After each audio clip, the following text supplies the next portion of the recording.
Yo, what's going on, guys? My name is Alex, and today we're going to be going through the All-Star voting for the starters for this year's All-Star game. But I do have an update about where I've been, so if you are interested in that, just make sure you stay towards the end of the video where I will be talking a little bit about that. But let's get right into it. We're going to start off with the Eastern Conference because I think this is honestly probably the easier side of the conference to decide who is going to be an All-Star. And we'll start off with the front court.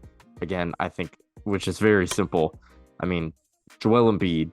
Joel Embiid has been absolutely fantastic. 35 points per game, 6 assists, 11.7 rebounds.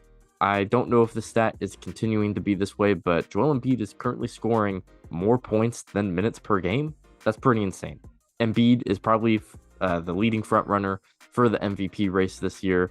Definitely well deserved. Not last year, but this year, if he ended up winning it because of his performance and it continues to go on, yeah, no, he should definitely win MVP. Joel Embiid has been great this season. And for our second front court player in the Eastern Conference, it's got to be Giannis, man. Again, stats incredible. 31 points per game, pretty much. 5.5 assists, 11 boards. Still very good defensively. Honestly, this low-key might be his best defensive season, but the Bucks are winning a lot of games. The Dame and Giannis pairing are definitely working. As the games go along, Dame is not performing as bad as he did to start off the season, and it's showing in the record, but Giannis, again, does have a big part in that because he is the best player on the team. He's definitely deserving to be, yet again, an all-star starter.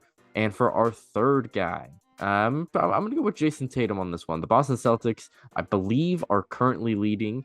Yes, they are currently leading the Eastern Conference, and they are tied with the Timberwolves with the best record in the league. So, yeah, no, Jason Tatum definitely deserves to be here. His stats prove it as well. 27 points per game, 8.5 rebounds, 4 assists. This is pretty simple. Jason Tatum, Giannis Embiid for the front court. It doesn't get much easier than this. Now we're going to move on to the back court. And again, I think this continues to be pretty simple.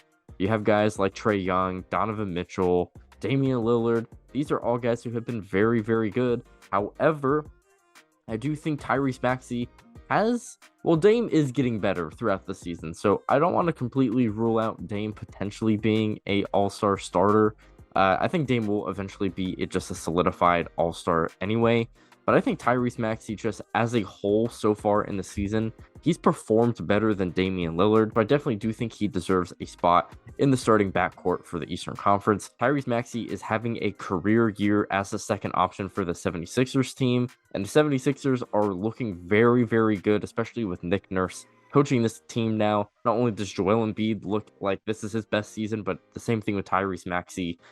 Tyrese Maxey has been incredible, absolutely incredible. And for our second backcourt player, again, I think Trae Young and Donovan Mitchell and Dame have had some very good seasons so far. But Tyrese Halliburton has been on a completely different level to start off the season. Yes, since the in-season tournament has ended, Tyrese has kind of fallen a little bit back down to earth, but that's only like 5 games. And the way he was playing to start off the season from the very start to the end of the in-season tournament, being a 27-12 guy, it is ridiculous. And he was pretty much a 50-40-90 guy. I don't actually remember at the top of my head if he was a 50-40-90 guy, but if he was definitely on the cusp of it. Yeah, Tyrese has been great. So we got both of the Tyreses starting in the backcourt. And just again, overall for the Eastern Conference, we would have Halliburton, Maxey, Giannis, Embiid, and Tatum. That is a very good starting 5 for the Eastern Conference. Now, moving on into the Western Conference, and things get a little bit harder, but I still think it is a little bit easy. We're going to start off with the backcourt this time. And again, we got some really great candidates. Luka, Shea, De'Aaron Fox, Stephen Curry, John Morant. He hasn't really been playing. But I would say based off the 4 guys of Curry, Fox, Shea, and Luka, I think Luka should definitely be very deserving to be a backcourt starter for the Western Conference. If you don't think Embiid is leading the MVP race, I would hope you think Luka is at least winning this race so far, because again, he has been on an absolute tear, and the Mavericks are actually performing a little bit better than I thought. I think the supporting cast for the Mavs has definitely surprised a lot of people, but also the play of Luka, I think, is a big reason why they are winning as many games as they are up to this point. And this is also with Kyrie missing a handful of games as well. I think Luka, at this point of the season, has shown himself to probably be a top 3 to top 4 player in the league. And yeah, he's just that good this season. So yeah, definitely deserving to be an all-star starter in the backcourt for the West. And for the second spot, I think people are going to have a toss-up between Steph and Shea. But if we're really being honest here, I think Shea should be in the second spot in the backcourt. Stephen Curry has, in my opinion, just taken a little bit of a step back, but just enough. But it's just enough of a step back for Shea to come up, because I think Shea has just infinitely gotten better this season from last year. He's still the same scorer. He's still putting up very comparable stats. However, his defense has been insane. I believe he's currently leading the league in steals. Very impressive, especially with the amount of offensive load he does have to carry, even though this Thunder squad is definitely very talented, and it shows in their record. They have one of the best records in the West. I think Shea is just very deserving, and even if you think Steph is a better player than Shea, the Warriors' record really isn't all that good. They are a borderline 500 team. They're either one below, one above, or right exactly 500. Again, Shea and the Thunder are at almost pretty much at the very top. They're up there with the defending champion Denver Nuggets and the T-Wolves, who have also surprised a lot of people. Yeah, I think Luka and Shea as a backcourt, this is very good. This is a very good backcourt. If you wanted to put Steph in there, sure. I even think De'Aaron Fox has a pretty good case as well, because the Kings are also up there in the standings.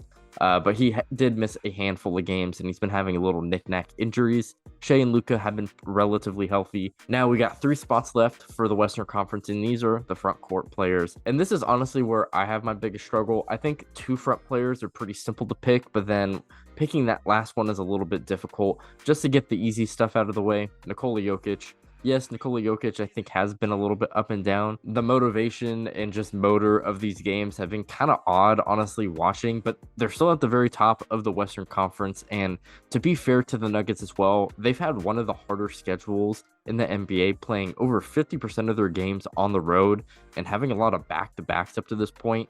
These games that they're going to be playing from now on to the end of the season are going to be a lot better, because they're going to be playing more home games, but then also the break between these games are also going to be pretty generous as well. So as it stands, yes, I think the Nuggets have been a little but like they're still very good. And this is also with Jamal Murray missing a whole month of basketball. So yeah, I think Nikola Jokic definitely deserves to be in this front court spot. And then for my second guy, I think I'm going to go with LeBron. Yeah, the same thing can be said with the LeBron and Lakers as Steph Curry and the Warriors. They don't really have the record to show it. But again, after the in-season tournament, the Lakers lost like 5 games in a row. But up to that point, they were a well above 500 team. And LeBron was a big reason for that. AD was a little bit inconsistent, which is why I'm not leaning more towards AD than LeBron. I think LeBron has definitely been better than AD this season, even though I thought last season AD was better than LeBron. So I just think LeBron deserves to be in the spot. And I mean, if you want to be realistic about like, oh, what the voting's going to look like, I think people were going to vote LeBron regardless. And then for my last pick, I'm ultimately going to go with Kevin Durant here. I think you can make a very legit argument with Kawhi Leonard. Kawhi is still giving you about 25 points per game on some very good efficiency, and the Clippers definitely have the winning to prove it. But I do think Kevin Durant has had a slightly better season. He has missed a couple of games as well, but what I think holds Kawhi Leonard is that he actually did start the season a little bit slow, and he's starting to pick it back up. So again, as a whole, I think Kevin Durant has had a better season. If you wanted to make the injuries argument, then I'm totally cool with that. Put Kawhi Leonard in front of Kevin Durant. I also do think you could technically make an argument for AD as well, but I just find it hard for me to put 2 Lakers as starters in the front court when, again, they are a borderline 500 team as I'm currently recording this video. So I just picked 1 Laker. If you want to put both, sure, go ahead. But yeah, I'm going to put Kevin Durant here for sure. And there you have it. These are my all-star selections for the starters. I will be making a video later on about who I think is going to be the reserves for the all-star team, but we'll get there when we get there. So if you guys did enjoy that, make sure to like and sub. But now I'm going to go into the update video and where I've been. So if you really care about where I have been, I've been really tired and sick.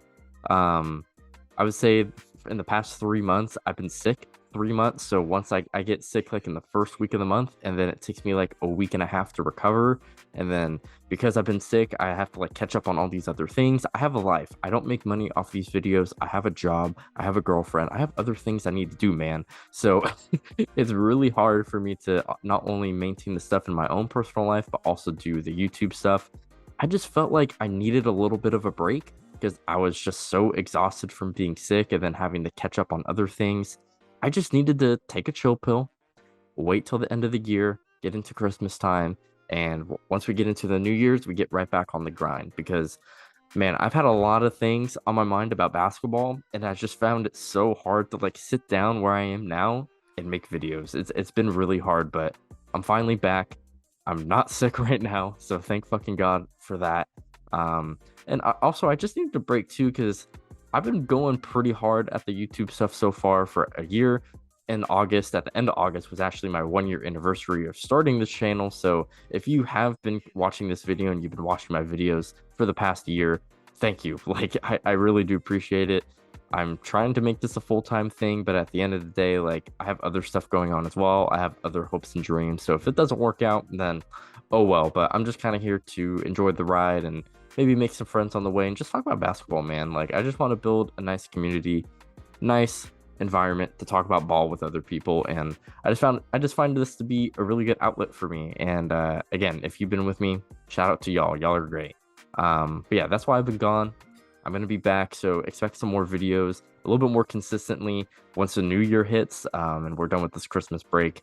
But yeah, so again, if you did enjoy this video, make sure to like and sub. I'm trying to get to 1,000 subs. Well, I'm not gonna get to 1,000 subs by the end of the year, so I'm trying to get to 1,000 subs by my birthday in June. So please do that for me. That'd be great. You can also check out my socials down below in the description and check out this video somewhere on the screen. Don't know what it's going to be. I've been gone for like a month. So yeah, peace out, y'all.